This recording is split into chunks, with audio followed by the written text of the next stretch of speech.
Hello students, linear algebra का ये 37th lecture है और बेसिस इन डायमेंशन का ये 13th लेक्चर है। एग्जाम्पल 2 मैंने लिख रखा है, इसका मतलब इसके पहले जो वीडियो था, वीडियो नंबर 12, उसमें एग्जाम्पल 1 है, उसी के कंटिन्यूएशन में ये दूसरा एग्जाम्पल है कि जनरेटिंग सेट दिया हो तो हम किसी सब स्पेस का बेसिस कैसे निकालेंगे और फिर उसको हम एक्सटेंड करके लीनियर स्पेस का बेसिस कैसे बनाएंगे। ये एग्जाम्पल 1 में हमने बताया था एक एग्जाम्पल, और अब दूसरा एग्जाम्पल ये है। तो क्या किए थे आप, सिस्टम ऑफ इक्वेशन तैयार किए थे पहले, homogeneous system a1 alpha 1 plus a2 alpha 2 ना स्टार्ट करें। a1 alpha 1 plus a2 alpha 2 plus a3 alpha 3, 3 है 4, 3 है, equal to theta number 1, where theta being 0 vector।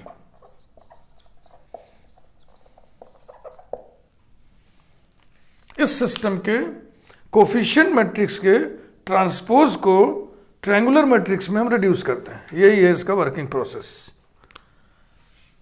Implies that a1 into 1 minus 2 5 minus 3 plus a2 2 3 1 minus 4 plus a3 3 8 minus 3 minus 5 equals to 0 0 0 0। R4 का 0 vector, R4 का 0 vector. तो एक बार में हम कई काम कर रहे हैं, स्केलरली मल्टीप्लाई करेंगे, फिर इन तीनों को वेक्टरली जोड़ेंगे, फिर इक्वेट करेंगे। एक बार में 3 काम। इम्प्लाइज दैट पहला लीजिए, a1 plus 2a2 plus 3a3 equals to 0।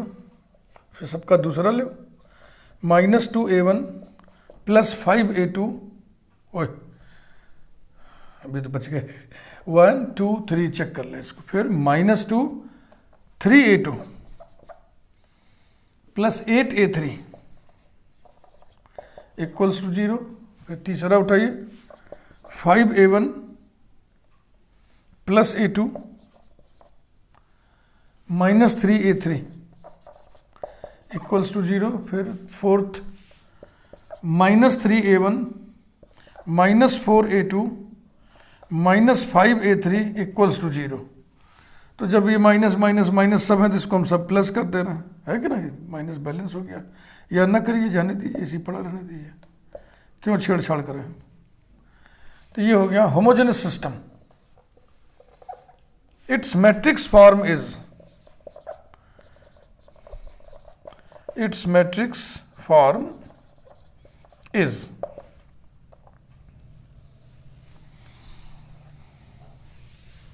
यही बगल में लिख दे रहे, coefficient matrix 1 2 3 minus 2 3 8 5 1 minus 3 4 minus 5, ये है 4 क्रॉस 3 इंटू कॉलम 3 है इसमें, unknown a1 a2 a3 3 cross 1, तो मल्टीप्लिकेशन में 4 क्रॉस 1 बनेगा। ये ऑर्डर भी चेक कर लेना चाहिए, 0 0 0 0 4 cross 1, that is notational form में इसको लिख दिया हमने, ax equal to O cap, where O cap is null matrix. छोड़ो तो क्या मतलब। अब हम क्या करेंगे, कोफिशिएंट मैट्रिक्स का ट्रांसपोज मैट्रिक्स कंसीडर करेंगे, इक्वल्स टू पहले कॉलम को पहली रो बनाना है, 1 माइनस 2 5 माइनस 3 1 माइनस 2 5 माइनस 3, देखो यही वाला आ गया यहाँ पे, 2 3 1 4 2 3 1 4, ये वाला आ गया। 2 3 1 माइनस 4 होना चाहिए ना, ये गड़बड़ हो गया, देखो कहाँ गया, माइनस 2 सेकंड कॉलम उठाना था ना, ये लास्ट वाला, ये भी तो माइनस था ना, सारे माइनस थे जो मैं कह रहा था। तो -3 -4 -5, अब हो जाएगा 2 3 1 माइनस 4, 2 3 1 माइनस 4 ये, और 3 8 माइनस 3 माइनस 5 माइनस 3 वही माइनस 5, ये वाला आ गया। इसे ट्रायंगुलर फॉर्म में बदलना है, रो ट्रांसफॉर्मेशन लगाते हैं केवल, और आपको हम तरीका बता चुके हैं। 1 1 प्लेस पे जो एलिमेंट है उसको 1 बनाइए, सो ये पहले से ही 1 है। अब इसकी मदद से नीचे 0 करिए, ट्रांसफॉर्मेशन में लिख रहा हूँ।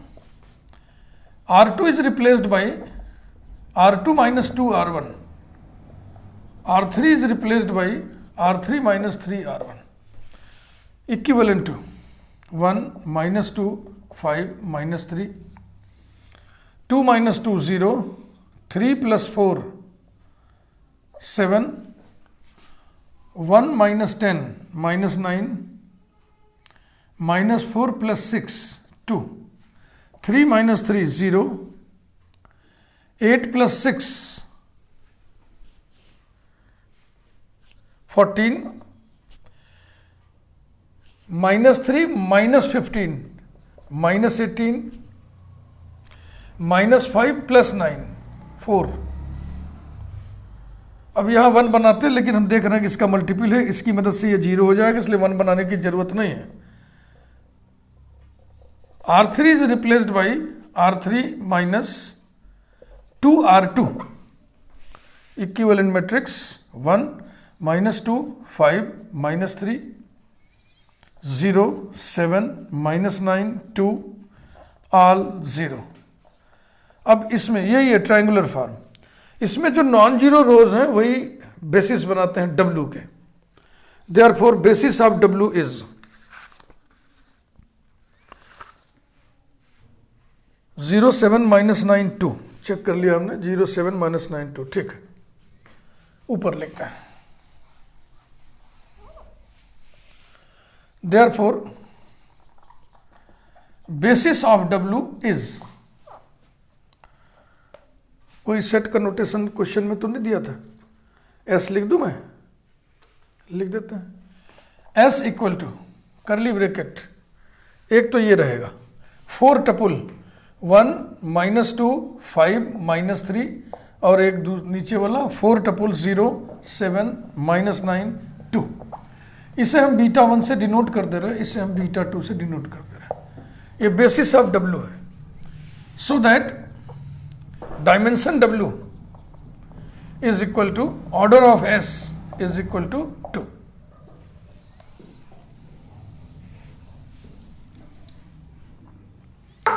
अब इसको एक्सटेंड करके we have to extend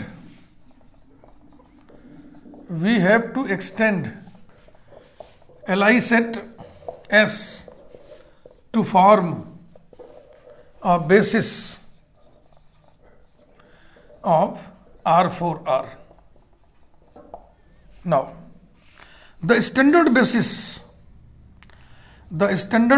of R4R is B equal to curly bracket E1 comma E2 comma E3 comma E4, where E1 equal to 4 tuple 1 0 0 0, E2 equals to 4 tuple 0 1 0 0, E3 equal to 4 tuple 0 0 1 0, and E4 equal to 4 tuple 0 0 0 1.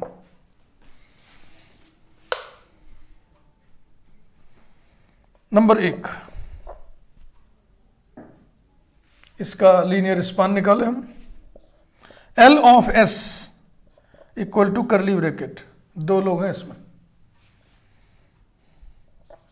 B1 beta 1 plus B2 beta 2 such that B1 comma B2 belong to field R equal to curly bracket. इसमें B1 से multiply करो बाहर से स्केलरली, उसमें B2 से दोनों को add करो, इकट्ठे करना। B1 comma minus 2B1 plus 7B2, minus 2B1 plus 7B2 comma, तीसरा उठाइए 5b1 minus 9b2, 5b1 minus 9b2, चौथा minus 3b1 plus 2b2 such that b1 comma b2 belong to field R. ये linear span है। अब E1 हम उठाएंगे, E2, E3, E4 ये सब के सब R4 के बेसिस के एलिमेंट्स हैं, इसलिए सब के सब R4 के एलिमेंट्स होंगे। तो सिर्फ हमें यह देखना है कि अगर E1 L ऑफ S में नहीं है तो हम S में E1 को इंक्लूड कर देंगे, तो जो सेट बनेगा वो Li होगा। तो आइए चेक करें।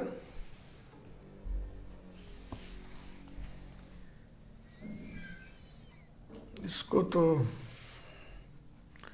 मिट गया, मिटना नहीं चाहिए था। चलो हम यहां से देख के लिख ले रहे हैं।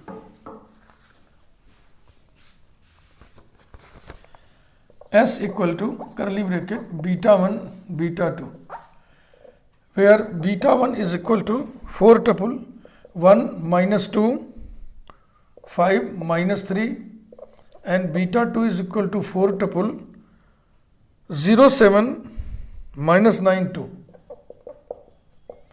ये भाई कहीं नोट कर लिया जाए।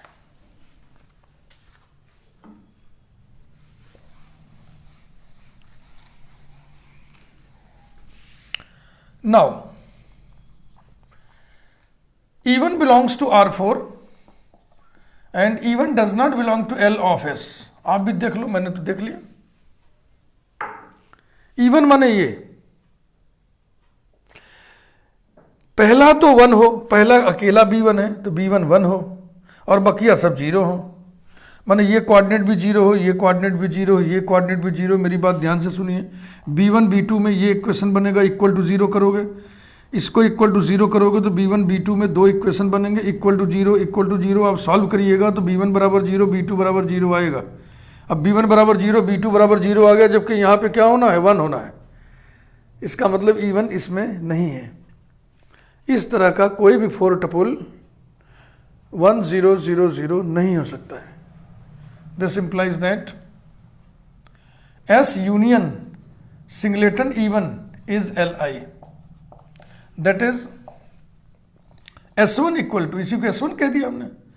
S में दो एलिमेंट हैं, β1 β2 और एक और आ गया E1 is linearly independent set. तो हमें बेसिस R4 का बनाना है।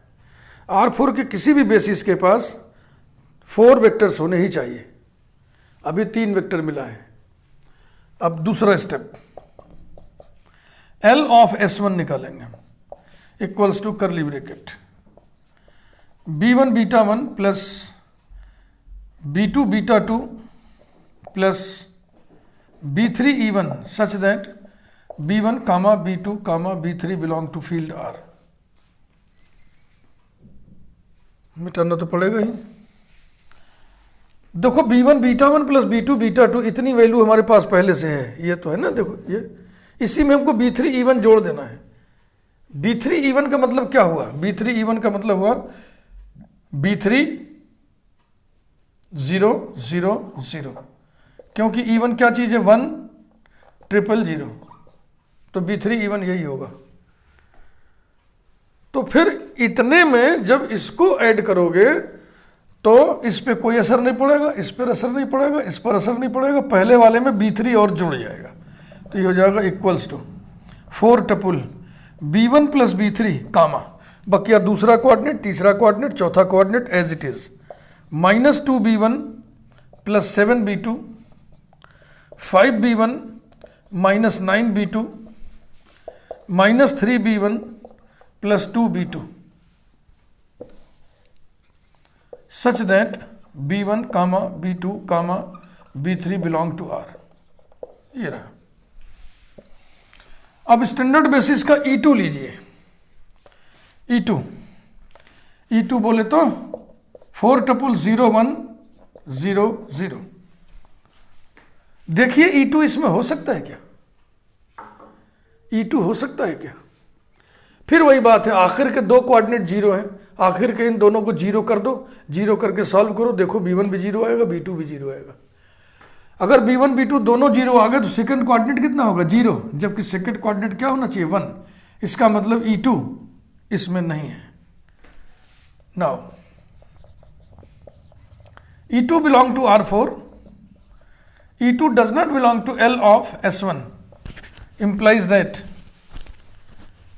S1 union singleton E2 is Li, that is इसको S2 कह लो, S2 equal to S1 union E2, माने कुल कितने हो जाएंगे, β1 β2 E1 E2 is Li. It is linearly independent set of 4 vectors of 4-dimensional linear space, 4-dimensional linear space R4R. Therefore, by corollary 2 of extension theorem, ये basis हो जाएगा S2 equal to curly bracket B1 comma B2 comma E1 comma E2 is a basis of R4R। ये numerical पूरा हो गया solution. पहले हमने W का बेसिस निकाला, एक उसका एक वर्किंग प्रोसेस है, और फिर उसको एक्सटेंड करके लीनियर स्पेस का बेसिस निकाल दिया। तो इसको करके अगर आप चेक करोगे तो इसमें एक बेसिस ये भी बन जाएगा, β1 β2 E3 E4। ये मैंने चेक करके देख लिया है, तो नोट लगा दो, करली bracket β1 β2 E3 E4 is also a basis of R4R। अब हम अगला एग्जाम्पल उठा रहे हो, थोड़ा सा अलग डिफरेंट होगा। अब हम क्वेश्चन का मिजाज थोड़ा सा चेंज कर रहे हैं।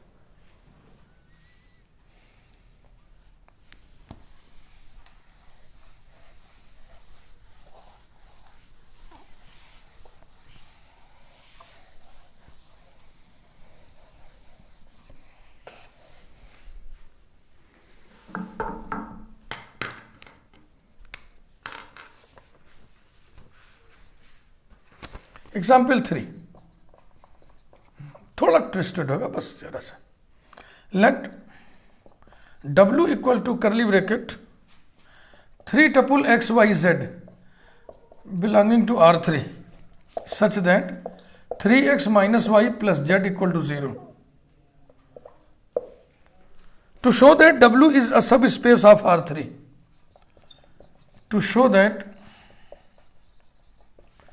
W is a subspace of R3R. Find a basis of W. Find a basis of W. Full stop. Extend the basis. Extend the basis of W to form a basis of R3। A basis of R3। तो एक काम तो ये एक सब space दिखाओ, दूसरा काम ये है कि बेसिस ऑफ W निकालो, तीसरा काम है एक्सटेंड करो। 3 काम है, तो जाहिर सी बात है सोल्यूशन में थोड़ा टाइम लगेगा।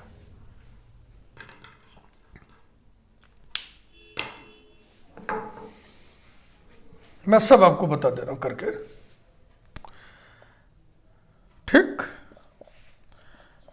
हेडिंग डाल के करिए। टू शो दैट W जो कि सबसेट है किसका, R3 का। क्यों? क्योंकि W के सारे एलिमेंट्स कहां से लिए गए, R3 से। इज अ सब स्पेस, पहला काम तो ये। तो W सब स्पेस कब होगा, जब W के किन्हीं 2 एलिमेंट्स का लीनियर सम भी W में हो। Let α1 equal to 3 tuple x1 y1 z1 and α2 equal to 3 tuple x2 y2 z2 be any 2 elements of W, then W का स्ट्रक्चर देखिए, अगर 3 tuple X Y Z W में है तो ये कंडीशन सेटिस्फाई होना चाहिए। तो उस लिहाज से क्या हो गया, ये कोऑर्डिनेट से कंडीशन बन रहा है। तो कोऑर्डिनेट से कंडीशन बनेगा 3x1 minus y1 plus z1 equal to 0, 3x2 minus y2 plus z2 equals to 0। Let a1 and a2 be any two scalars,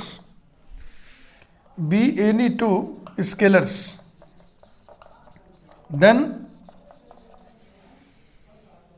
linear sum पहले हम निकाल लें। a1 alpha 1 plus a2 alpha 2 पहले calculate कर लें, फिर उनके कोऑर्डिनेट्स में ये कंडीशन चेक करेंगे। अगर ये कंडीशन फुलफिल होगा तो a1 alpha 1 plus a2 alpha 2 belong करेगा w को। a1 alpha 1 plus a2 alpha 2 equal to a1 into alpha 1 माने 3 tuple x1 y1 z1 plus a2 into 3 tuple x2 y2 z2 equals to 3 tuple a1 x1 plus a2 x2 plus comma a1 y1 plus a2 y2 comma a1 z1 plus a2 z2। Now अब ये condition हम लोग लगाएं, ये 3 times first coordinate यानी 3 times of a1 x1 plus a2 x2 minus second coordinate a1 y1 plus a2 y2 plus third coordinate a1 z1 plus a2 z2 equals to, अब scalar multiplication और फिर addition के लिए commutative law जो भी करके एक a1 का ग्रुप बना लीजिए, 3x1 minus y1 plus z1 plus एक ग्रुप a2 का बना लीजिए, 3x2 minus y2 plus z2। ये देखो ये जीरो है, ये जीरो है, तो हो जाएगा a1 into 0 plus a2 into 0 is equal to 0। Therefore, this 3 tuple must belong to W.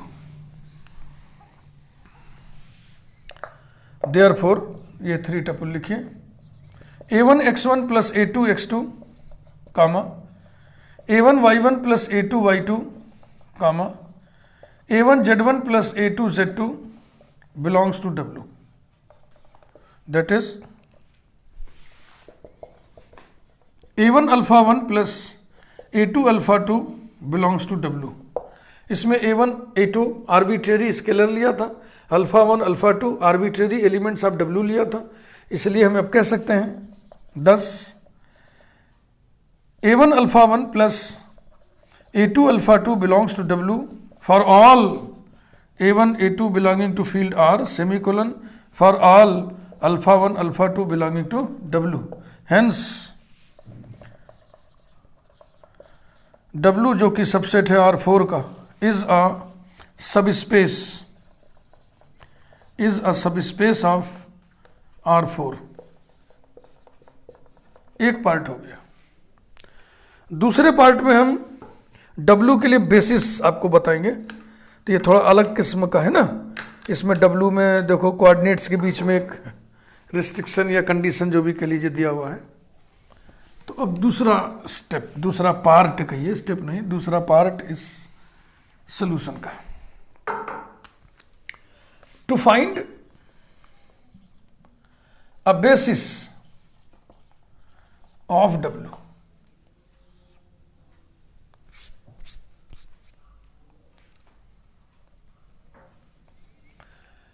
The standard basis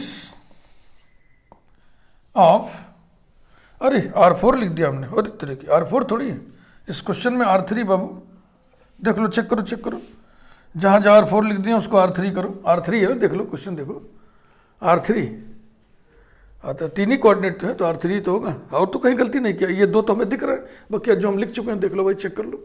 the standard basis of R3R is B equal to curly bracket E1 comma E2 comma E3 where E1 equal to 3 tuple 1 0 0, E2 equal to 3 tuple 0 1 0, E3 equal to 3 tuple 0 0 1।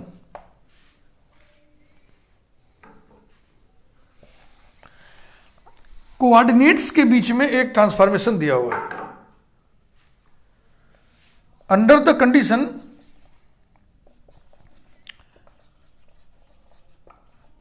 Condition क्या दिया है? 3x minus y plus z equal to 0, that is y equal to 3x plus z colon. ठीक है भाई। E1 या E1 ना करके हम सीधा सीधा लिख दे रहे हैं 1 0 0 इज ट्रांसफॉर्म्ड टू, ट्रांसफॉर्म करिए, y माने second coordinate, x Y z है ना, y माने सेकेंड कोऑर्डिनेट को आपको रखना है 3x प्लस जेड, इसका 3 गुना 3x हो गया प्लस जेड यानी 3 प्लस 0 यानी 3 कहाँ रखाएगा? सेकेंड कोऑर्डिनेट पे, तो ये जाएगा 1 3 0 0 1 0, ये किस में बदल जाएगा? 3x plus Z, 3x plus Z, 3x 0 plus Z 0, यही रखाएगा, 0 रखाएगा इसकी जगह पे। कैसे रखाएगा? वहां तो 1 ऑलरेडी बैठा हुआ है, तो कैन नॉट बी ट्रांसफॉर्म्ड। इस 3 टपुल का E2 का ट्रांसफॉर्मेशन नहीं हो पा रहा है, ट्रांसफॉर्म्ड यानी ये इस कंडीशन से इत्तेफाक नहीं रखता है, ना इत्तेफाकी रखता है।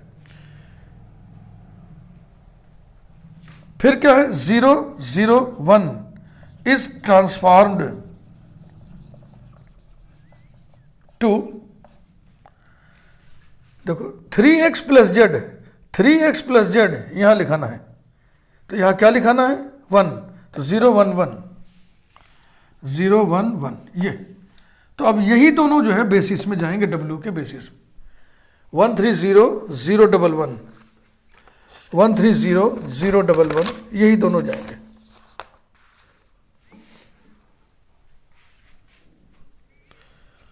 दस एस लिए थे कहीं? ना लिए थे, तो W था ना, एस तो लिए नहीं थे, तो एस ले रहे हम। S equal to curly bracket, यही दोनों 3 टपुल 1 3 0 3 टपुल 0 1 1, इसे बीटा 1 से डिनोट कर दो, इसे बीटा 2 से डिनोट कर दो, is a basis of W, so that dimension W is equal to 2। 2 part हो गया। तीसरे पार्ट में इसे हम एक्सटेंड करेंगे R3 का बेसिस बनाने के लिए। R3 के बेसिस में 3 एलिमेंट होने चाहिए, ये 2 ऑलरेडी है ही है, एक इसमें ऐड करना है, चाहे E1 चाहे E2 चाहे E3, कोई ना कोई एक ऐड हो जाएगा। तो E2 तो मना कर रहा है, E2 तो पहले ही खारिज हो गया, तो यही E1 E3 में हमको चेक करना है। तीसरा पार्ट, अब ये सब देखो, हम और भी क्वेश्चंस आपको बताएंगे ताकि ये आपको भूलने ना पाए। मेथड टू एक्सटेंड, किसे एक्सटेंड करना है? एस को, to form a basis of R3R।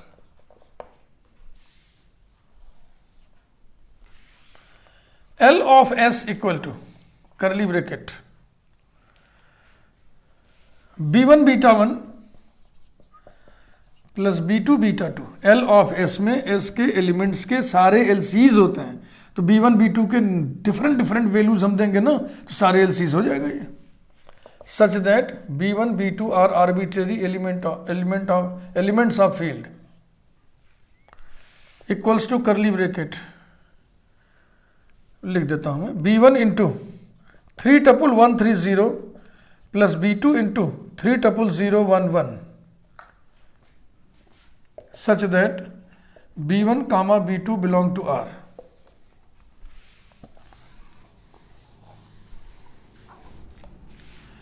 Equals to curly bracket 3 tuple B1 comma, ठीक है ना, 3B1 plus B2, 3B1 plus B2 comma B2 such that B1 B2 belong to R. Now E1 belongs to R3, E1 does not belong to L of S. Check कर लो, E1 माने 100, E1 माने 100, 100 इसमें नहीं है। क्यों नहीं है? आखिर के दोनों जीरो होना है। चलो आखिर के दोनों को जीरो कर दो तो B2 जीरो हो गया, B2 बराबर जीरो इसमें कर दोगे तो B1 जीरो हो जाएगा, जबकि B1 को क्या होना चाहिए? 1। इसका मतलब E1 इसमें नहीं है। सो दिस इंप्लाइज दैट, एक रिजल्ट, एक थ्योरम हम आपको बता चुके हैं कि S union singleton E1 is Li, that is S1 equal to S union singleton E1 equals to curly bracket beta 1 comma beta 2 comma E1 is Li. It is linearly independent set of three vectors of three-dimensional linear space, three-dimensional linear space R3R. Therefore, by corollary 2 of extension theorem, S1 will be a basis of R3. S1, which is equal to curly bracket beta 1 beta 2 E1 is a basis of R3R। हो गया पूरा complete. Note लगा दीजिए कि ये भी basis बनेगा, करली ब्रैकेट बीटा 1 बीटा 2 और E3। E2 का तो बात ही नहीं, E2 तो खारिज हो गया था ना, जो गिवन रिस्ट्रिक्शन था, जो गिवन कंडीशन था उसको ओबे ही नहीं कर रहा है, उससे ना इत्तफाकी रख रहा है, तो ये भी एक बेसिस बनेगा। Is also a basis, is also a basis of R3R।